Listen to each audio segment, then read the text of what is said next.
In observance of annual World Obesity Day, the MEC for Health in Gauteng, Nomantunkomo Ralihuko, emphasizes the importance of educating children about the perils of obesity from an early age.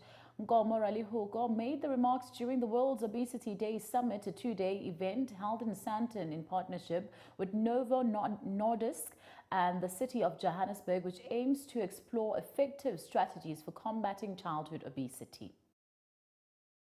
Olga Mageba luthile ugotshwa lusemanzi kanti lokhu kubonakala namhlanje njengoba bekubungazwa usuku lokuqashiswa ngesifo sokukhuluphala ngokudlulele. Umphathiswa wezempilo esifundazweni saseGoli unkosikazi uNomantunkomo Ralihuko uthi-ke kubalulekile ukuba izingane zifundiswe ngobungozi balesifo ukuze zikhule nolwazi.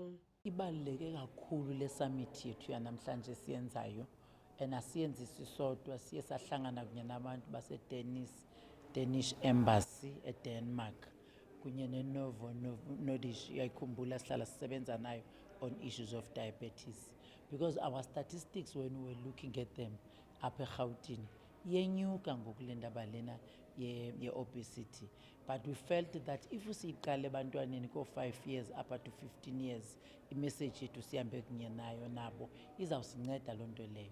So namhlanje ke ngoku siye sabiza abantu, all the stakeholders, saphinda sabiza kunye nabantwana, but siyilontsha nje ke sizawuthi emva koko sihambe siye kwizibhedlele kuma-communities, siye ezihostel, siye apha abantu bahlala khona kuma-informal settlements, sibaxelele ngokubaluleka kakhulu kokuba usidile nesi sifo, ngoba sisifo into yobana ube-obese ungumntwana, ngoba iza nalapha entlokweni yakho, ngoba abanye abantwana bayakuhleka naso esikolweni.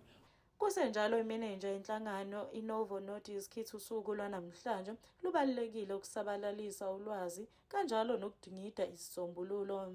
So when we look at obesity in South Africa, we know that at least 1 in 5 children are obese today. And a child that is obese that doesn't have any intervention, doesn't have anything to help them lose weight, will lead to an obese adult, will lead to more complications, diseases like diabetes, hypertension, potentially cancers, and actually has half the life expectancy of a healthy adult. So when you look at those problems, we need to make an intervention. So part of this initiative is to identify what are those root causes, because those root causes in towns surrounding Johannesburg may be different to root causes in different cities around the world.